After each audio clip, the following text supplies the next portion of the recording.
Hey everyone, in this video we're going to talk about 5 ways to build your most efficient golf swing. I'm going to share with you 5 of my favorite drills. You might need 1, 2, or all 5 of them to build your most efficient golf swing. Smash that like button, subscribe to my YouTube channel, comment, and new for the summer of 2024, I'm taking a limited amount of students to do some remote coaching with me through the CoachNow app. If you like the way I teach, you want some individual lessons, go down to the description, click on the link, you'll find more information there. Last but not least, I'd like to invite you to my Facebook group. It's called Golf Lessons for Left-Handed Golfers. You don't need to be a left-handed golfer to join the group, but it's just another way to interact with me and our community, so check it out. So as mentioned, we're going to talk about 5 ways to build your most efficient golf swing. I'm going to share with you 5 of my favorite drills. I use them at my golf school day in and day out. You might like one of them. You might need 2 of them to get your game to where you want to get it to. You might need all 5 of them. Either way, we're going to go over all 5, and it will deliver a higher level of consistency than what you're seeing right now. So I want to dive right in. I want to get into the first one. And it's talking about the second lever in the golf swing. It's the hinge. And when I start working on this with students, what I help them understand is what we're talking about is really the nucleus or the middle of the golf swing. So anybody that plays golf should benefit or could benefit from this drill. So what we're going to do is I'm going to take a tee. I'm going to put the ball nice and high on the tee. And I always get the question of, why are you putting the ball on a tee? And the reason is, I want you a little more focused on your golf swing, less focused on the golf ball. I put the ball on a tee, students tend to relax. And so this hinge, or the second lever in the golf swing we're talking about, is when the lead arm, that would be my right arm, is parallel to the ground. The club head should be pointed to the sky. We call it an L position. For me as a lefty, or anybody who's a lefty out there, it's going to be a backwards L. But it's a 90-degree angle, it's an L position, and there's 3 checkpoints that I'm looking for here. I want to see the elbows together. So if I was holding a balloon, I don't want to see them separate, but if I was holding a balloon between my elbows, certainly want to see the 90-degree angle, the L position. And I want to see some pitch of the shaft. So I don't want the shaft straight up and down. I don't want it parallel to the ground. Kind of think of the pitch of a roof as angled. So I want that shaft angled. So we're just going to get in that position. We're going to look at it. We're going to check our 3 checkpoints, make sure it looks okay, and then we're just going to knock the ball off the top of the tee. And when I'm teaching this to students, we all know that the golf swing is very, very complicated.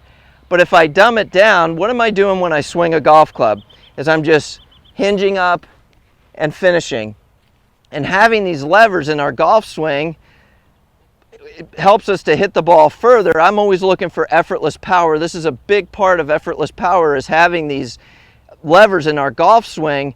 And when we talk about having an efficient golf swing, I want you to feel like you're really doing nothing, but you're getting a lot out of the shot. And that's typically what I see when we start getting into this drill.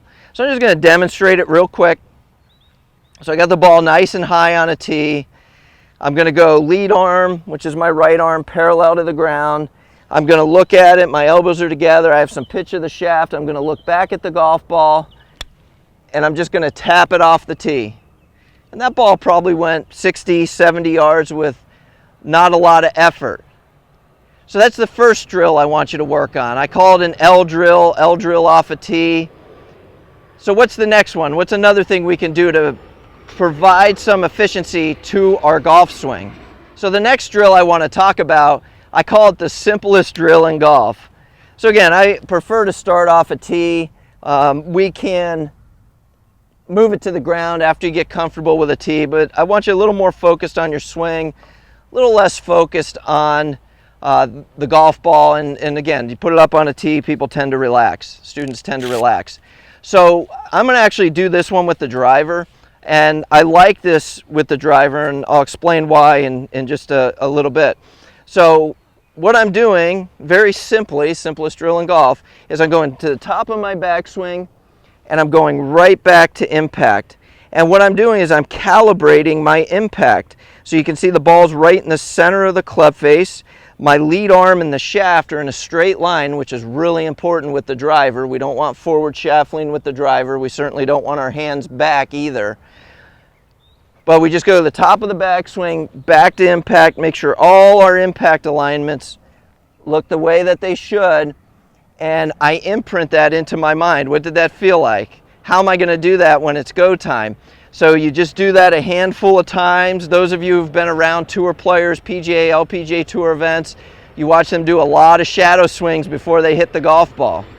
So I want to demonstrate this shot as well, or this drill as well.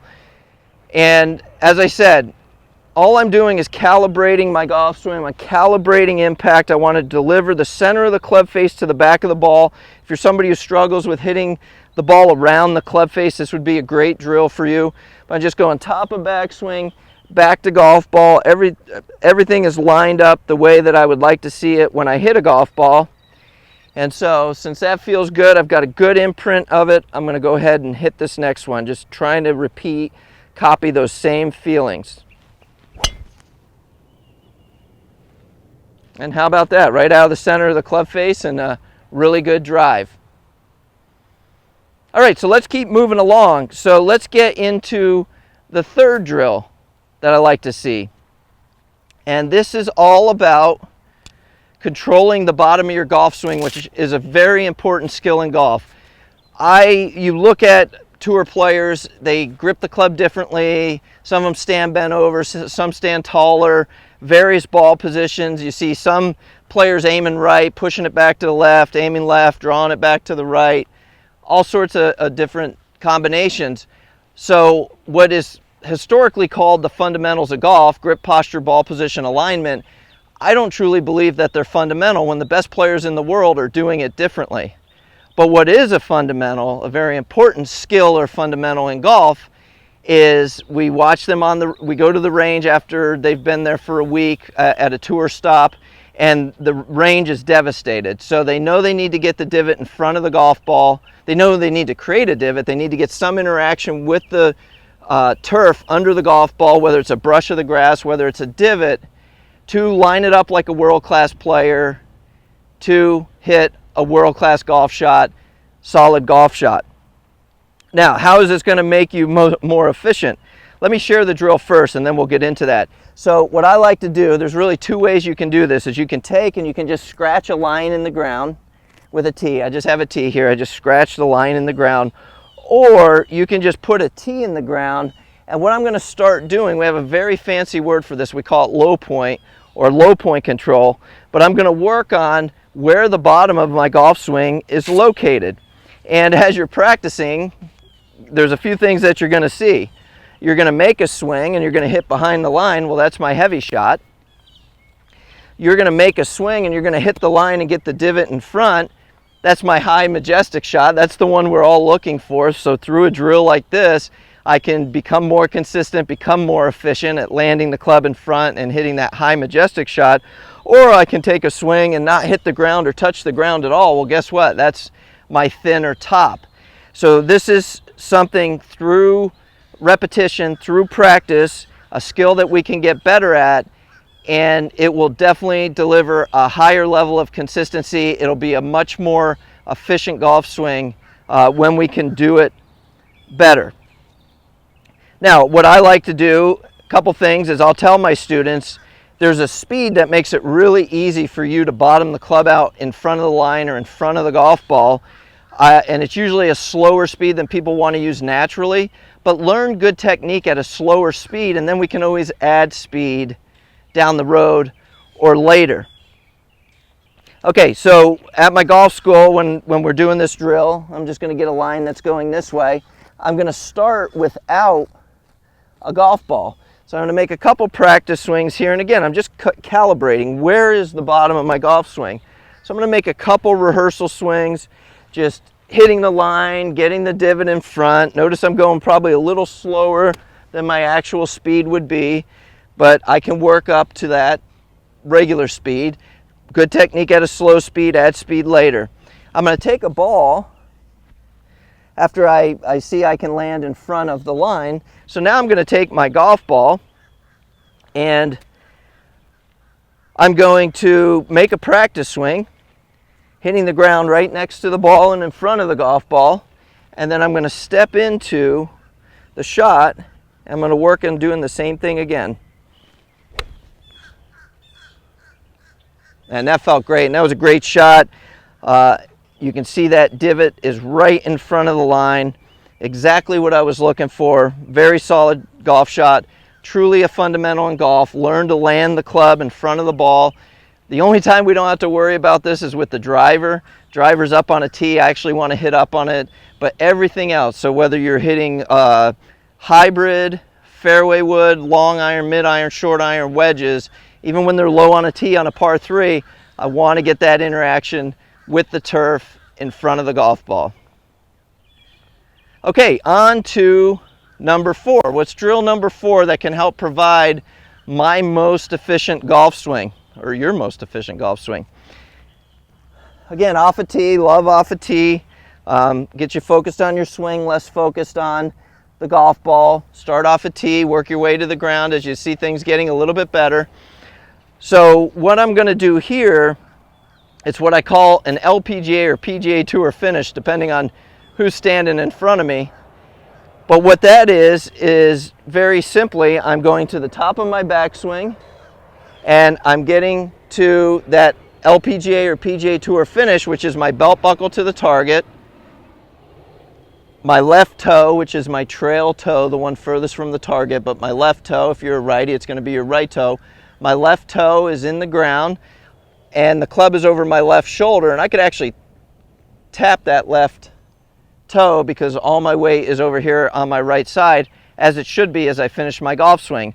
So those of you who have a hard time getting off that back foot, this is kind of the drill for you, working on that PGA, LPGA Tour finish. Now there's a fourth thing that's super important, is I'm in balance. So we watch these tour players, it's almost like gamesmanship. They know they hit a perfect shot and they just pose on it in perfect balance.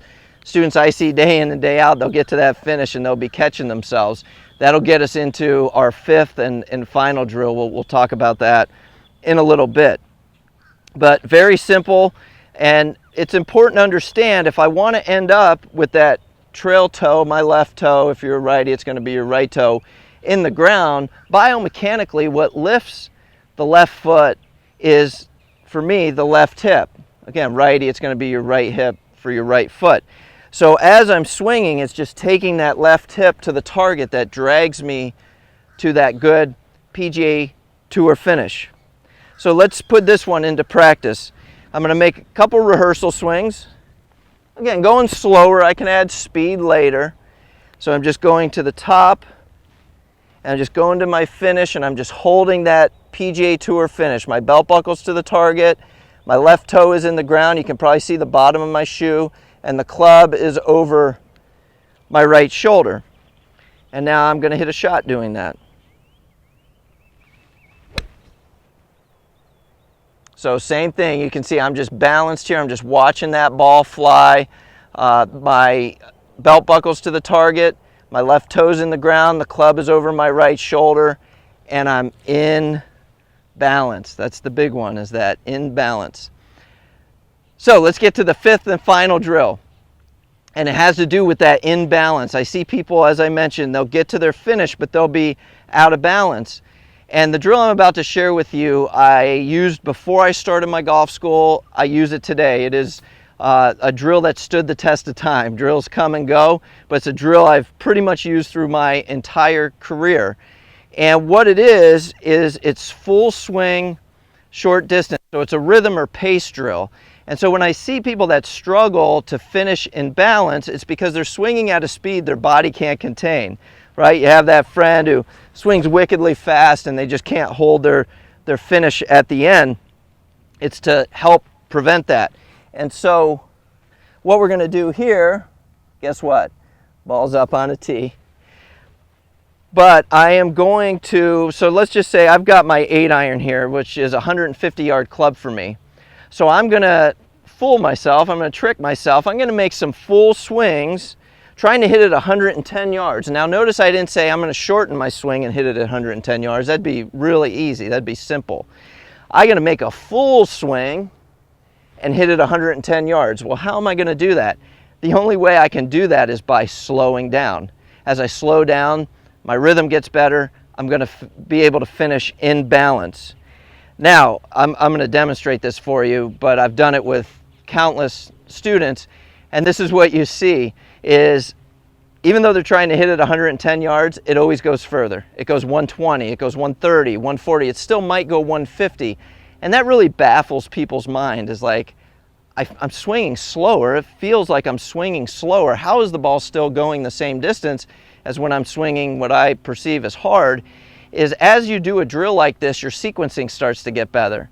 So you're making that really aggressive kind of full swing, but your arm swing, your body turn, the club, things get out of sequence. And so you're working really hard, but you're not really getting the net gain out of it. We're not seeing, it's not yielding the distance that we want to see.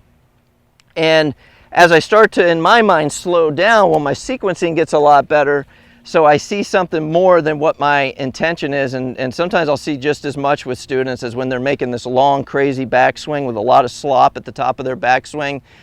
We make it a little more concise. We slow it down a little bit. The sequencing gets better. The ball goes about or the same distance. So let's do this one very quickly. So ball's nice and high on the tee. I'm just going to the top of my backswing. I've got a 110-yard shot in mind here. And so I'm going to make this nice full swing, hitting it 110 yards. And I would say that ball flew about 125 yards with my 110-yard swing. It's really hard because you're going to hit it more in the center of the club face. You're going to hit it really solid. So those are 5 of my favorite drills that will definitely provide more efficiency to your golf swing.